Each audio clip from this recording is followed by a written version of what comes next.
Hi, it's Ellie and Michael here to talk to you about our latest teen kit, our string art that is coming out soon. We just wanted to walk you through some of the steps and the materials that you can find in the kit. Side note, if you'd like to use a different piece of wood for your string art, before you begin with your kit, make sure you have that available, as you'll need it right away. All right, let's get started. For today's project, I've laid out all of the tools that we need. Some of these that you'll need to provide yourself, some that you'll find in your kit that you picked up from the library. Things to provide yourself: pen or a pencil for making your design. You'll need to use your own hammer. If you're not sure where one is, go ahead and ask your parents. You'll also need a pair of scissors to cut out your design, as well as some tape if you want to adhere it to your wood. And for our design, we're just going to go with the first letter of our initials, but yours could be anything that you'd like. Maybe you've got a cool little drawing, maybe you want to do your initial as well, whatever you'd like. But you'll need to be able to cut it out and fit it on your wood. We also have nails. You should have roughly 30 in your kit, as well as one black and one white ball of string and one wooden circle.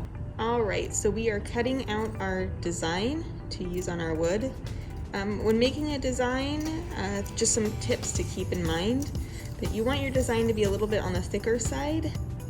So you can see on my example here, I've got some good curves on the top of my E and on the side, and you can see there I had to make the nails closer together in order to achieve a bit of a curve. So if you have something that's very curvy, you might run out of nails very quickly.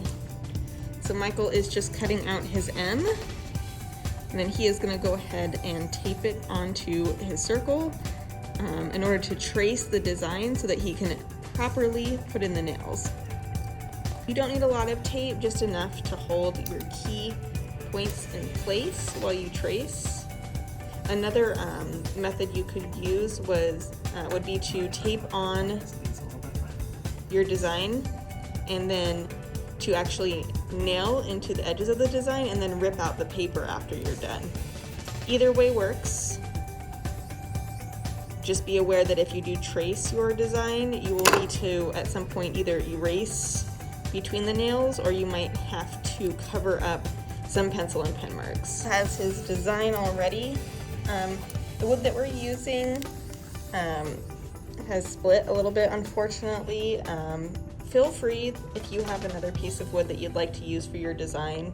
You can find really cheap pieces of wood at Walmart, in your backyard. Maybe you repurpose something else, but don't feel free to use another piece if you don't want to use the one that is in the kit.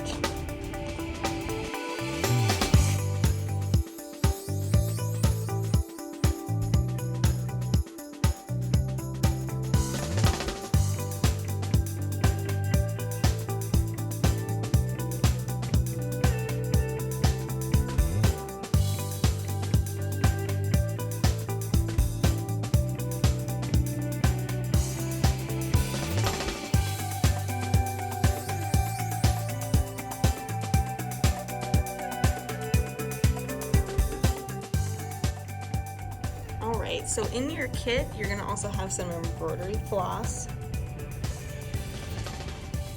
When you're doing your design, you can either use all 6 strands, or if you'd like a thinner piece of string, you can separate them out.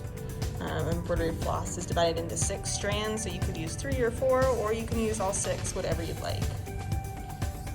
So your first step is to tie a knot around one of your nails to begin your sequence. You want to make sure your string is nice and tight, because as you pull on it, you're wanting to be able to add a little bit of pressure to make the string taut.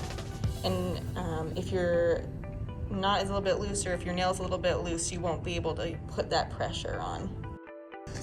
Alright, so after you tie your knot, this is when you'll want to start outlining first your letter. And the way you do that is you take your string and you're going to do a complete loop around the nail before you move on to another nail. working. So for this example purpose, I'm just going to use these nails, but you would theoretically work your way all the way around to the outside of your design to create kind of an outline.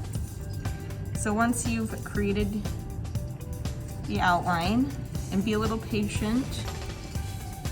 As you go on a nail, you might want to put your finger on top. Keep that string from bouncing back on you, because if you let go and with all that pressure, the string is going to unwind. So if you're having trouble with that, don't be afraid to tie another knot periodically.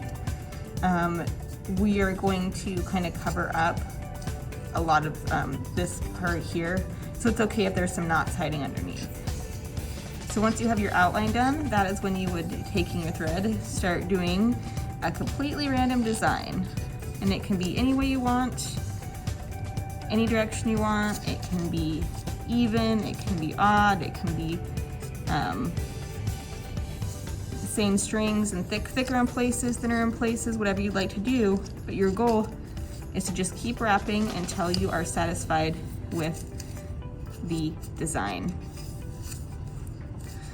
So in places where your nails are a little bit closer together, you're gonna have a lot more options for your string to become really tight knit. If you have a lot of space out, say you only had one here and one here, it would be really hard to keep going around the nails to create a more thick look. So I've seen a lot of string art. Some of it's really thick, some of it's a little bit thinner, whatever your preference. Anything that you think looks good is good. And then again, periodically go ahead and tie a knot. That way everything doesn't start to unravel. As a side note, just a heads up that as you do more and more passes with each nail, eventually there's going to be so much string on the nail that you won't be able to do anything else. So just be aware of how much room you have on each of your nails as you go over and over and over to create the design. All right, so here's my finished project. I've just done my first initial. As you can see, there's not too much. There's a little, you can see through a little bit, but not too much, so that you can clearly see that it is an E in the design. I've got my little nail hole so I can hang it on the wall. I've only used one color, but there are tons of examples out there where people have used multiple colors to create a really cool look. So feel free if you'd like. The embroidery floss is very cheap at Walmart and it goes a long way. So if you'd like to supplement what you have in your kit with different colors, check it out. Any of the hobby stores will also carry it. It's anywhere from 50 cents to $1 for one entire bundle, and that should give you more than enough to complete a design. Well, we hope you enjoyed the short video about how to make string art. Remember, if you want to use your own wood or your own materials, please feel free. A lot of what we bought we found over at Walmart for pretty cheap. And then make sure to display your string art proudly. Anything you make is going to look fantastic. And Michael and I will see you next month when we show you how to make Galaxy shoes. Ooh, it's going to be out of this world. Bye!